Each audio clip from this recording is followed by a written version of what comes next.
Hi, this is Richa Sharma. You're watching educational channel History with Richa. Welcome to my channel History with Richa. Please like and subscribe my channel and share also. आज हम बात करेंगे लोह युग की। लोह युग की आज हम बात करेंगे तो इसके रेफरेंस में हम पढ़ेंगे कि भारत में कौन से स्थान पर किस जगह पर हमें लोह युगीन साक्ष्य मिले हैं, लोहे के साक्ष्य हमें प्राप्त हुए हैं। भारत में लोहे के प्राचीनतम सबसे पुराने जो प्रमाण है वो हमें मिले हैं गंगा की सहायक काली नदी के किनारे अंतरंजी खेड़ा में। अंतरंजी खेड़ा कहाँ पर है? उत्तर प्रदेश में है। अंतरंजी खेड़ा ये इम्पोर्टेंट है। अंतरंजी खेड़ा उत्तर प्रदेश में मिले हमें। फिर आगे हम बात करें इसकी खोज किसने की थी, तो ये भी इम्पोर्टेंट हो जाता है। इसकी खोज 1861 और 62 के बीच अलेक्जेंडर कनिंघम ने की थी। तो नेक्स्ट हमारा क्वेश्चन यहीं से बन जाता है अलेक्जेंडर कनिंघम से कि अंतरंजी खेड़ा की खोज किसने की थी, तो अलेक्जेंडर कनिंघम ने की थी। और लोहे के प्राचीनतम साक्ष्य हमारे भारत में कहाँ से मिले हैं? अंतरंजी खेड़ा यूपी से मिले हैं। आगे यहाँ की खुदाई का कार्य आरसी गोड के नेतृत्व में हुआ। जैसे यहाँ पर उत्खनन जब हुआ तो वो किसके नेतृत्व में हुआ? आरसी गोड के नेतृत्व में हुआ। तो नेक्स्ट क्वेश्चन हमारा बन जाता है कि अंतरंजी खेड़ा की उत्खनन के समय नेतृत्व किसने किया था, तो आरसी गोड ने किया था। भारत में अंतरंजी खेड़ा की खुदाई में हमें क्या प्राप्त हुआ है, तो यहाँ से हमें धातु शोधन के भट्टियों के अवशेष मिले हैं। धातु शोधन की भट्टियों के हमें अवशेष प्राप्त हुए हैं। ये भट्टियां लिखा हुआ है यहाँ पर। आगे हम बात करें अगर एमपी की, तो भारत में एमपी की जो आगारिया नामक जनजाति है वो प्राचीन काल से ही क्या करती है? एक देशी तकनीक से लोहे को तैयार करती है। तो ये भी इम्पोर्टेंट हो जाता है। एमपी की आगारिया नामक जनजाति ये प्राचीन तकनीक से क्या करती है? लोहा तैयार करती है और प्राचीन काल से करती आ रही है। राजस्थान में लोहे का प्राचीनतम साक्ष्य आहड़ से प्राप्त हुआ है। कहाँ से प्राप्त हुआ है? आहड़ से प्राप्त हुआ है हमें। आहड़ से हमें प्राप्त हुआ है। आहड़ कहाँ पर है? राजस्थान में है। और ये कौन सी नदी के किनारे? इसे आहड़ को बनास संस्कृति भी हम कहते हैं। और बनास किस नदी के किनारे? आहड़ किस नदी के किनारे पर है? बनास नदी के किनारे पर है ना। और इसीलिए इसको बनास संस्कृति कहते हैं। आयड़ भी यहाँ से संबंध रखती है। तमिलनाडु में पेरम्बूर मृदभांड के साथ लोहा सामग्री भी मिली है। ठीक है, पेरम्बूर में। कहाँ पर? तमिलनाडु के पेरम्बूर में। वहां पर एक दो चीजें मिली है। पेरम्बूर तो पेरम्बूर से क्या प्राप्त हुआ है हमें?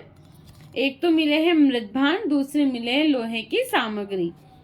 यहाँ पर कौन से मृदभांड थे? PGW।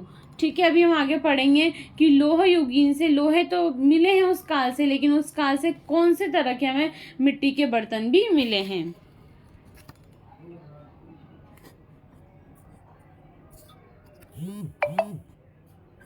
सर्वप्रथम लोहे के प्रयोग की अगर हम बात करें तो ये इंडिया के रेफरेंस में नहीं है, ये हम एशिया की बात कर रहे हैं। तो सबसे पहले कहाँ किसने प्रयोग किया था लोहे का? तो हित्ती नामक जाति ने किया था। हित्ती नामक जाति, आप एशिया माइनर का भूगोल कोई शिलालेख पढ़ते हैं उसमें आप हित्ती और मितिनी जाति के बारे में आप पढ़ते हैं। तो इसी तरह सर्वप्रथम हित्ती नामक जाति ने ही क्या किया था? लोहे का प्रयोग किया था 1300 ईस्वी पूर्व में। और इन्होंने शासन तो कब किया था? 1800 से 1200 ईसा पूर्व में इन्होंने शासन किया था।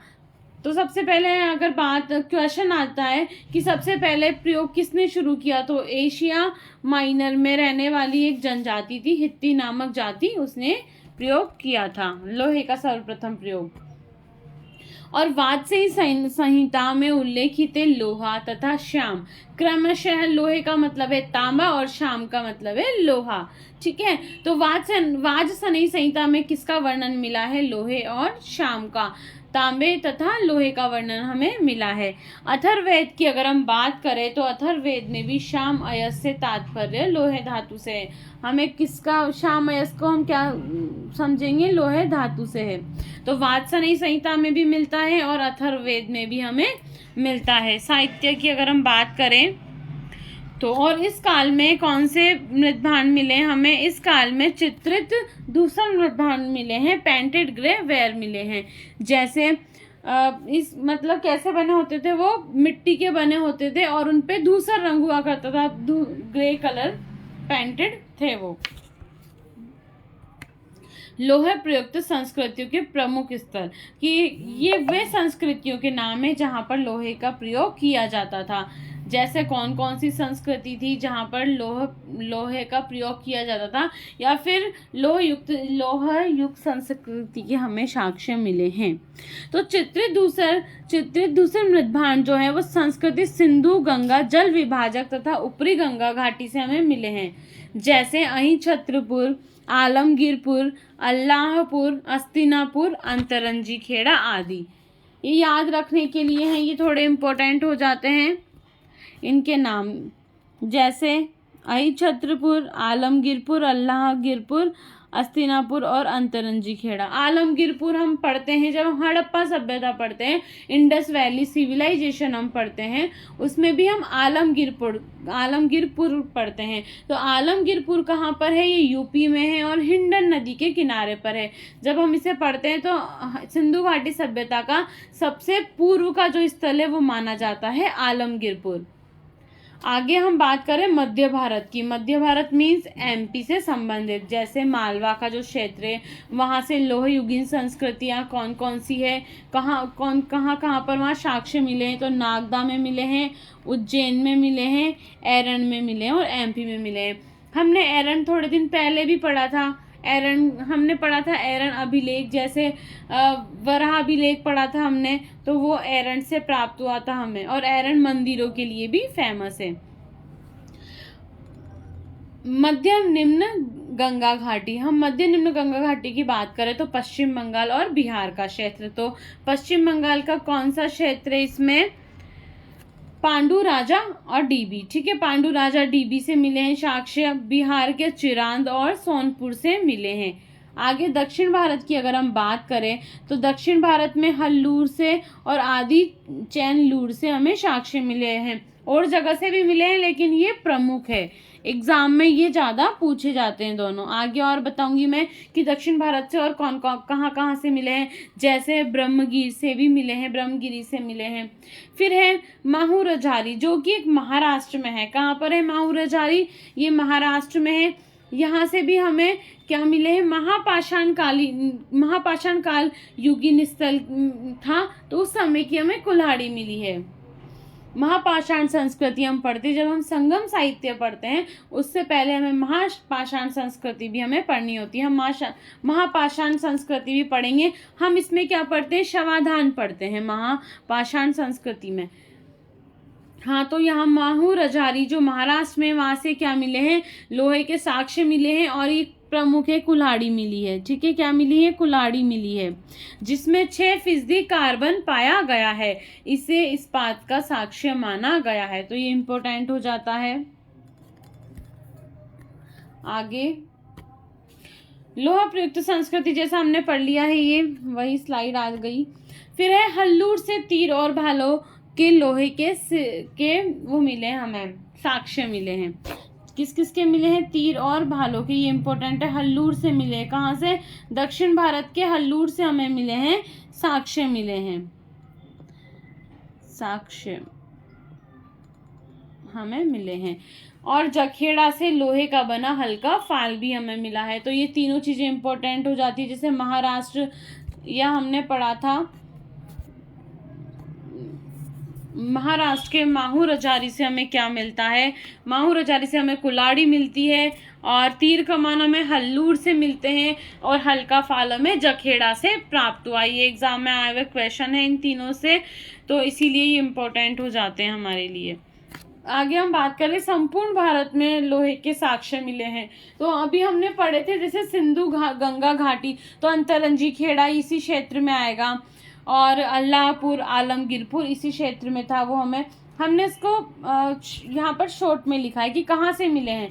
तो ये क्षेत्र को हमने बताया, जैसे सिंधु घाटी क्षेत्र में मिले, सिंधु गंगा घाटी क्षेत्र में मिले हैं। मध्य भारत मीन्स मालवा, एमपी में नागदा, उज्जैन, एरंड से मिले हैं, हमने जैसे पहले पढ़ा था।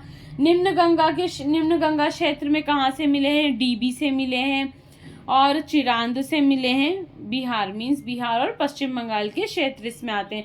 दक्षिण भारत की अगर हम बात करें तो हमने पढ़ा हल्लूर से मिला है। हल्लूर से क्या प्राप्त हुआ है, हमने अभी इसमें पढ़ा था कि हल्लूर से हमें तीर और भालों की प्राप्ति हुई है। फिर हम दक्षिण भारत की बात करें तो हल्लूर है और ब्रह्मगिर है, आगे हम और पढ़ेंगे।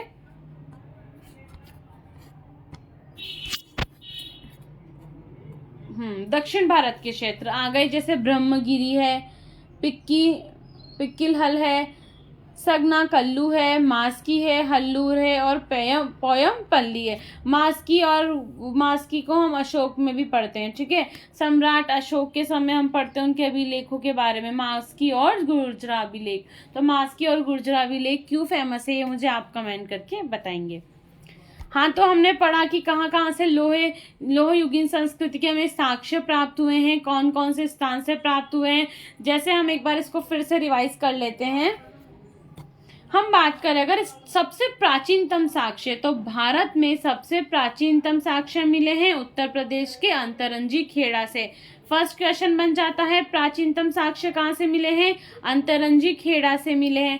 नेक्स्ट क्वेश्चन बनता है, अंतरंजी खेड़ा की खोज किसने की थी। तो 1861 और 1862 में किसने की थी, अलेक्जेंडर कनिंघम ने की थी। फिर हम बात करें कि इसका जो है उत्खनन कार्य किसने किया था या किसके नेतृत्व में हुआ, तो आरसी गौड़ के नेतृत्व में हुआ था। इस तरह से हमारे क्वेश्चन बन जाते हैं। फिर तीर और कमान कहाँ से मिले, हल्लूर से मिले हैं। महाराष्ट्र से कुल्हाड़ी मिली है, तो वो कौन से स्थान से मिली है।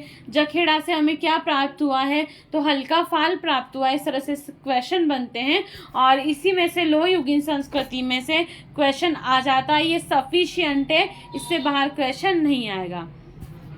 Okay, have a good day.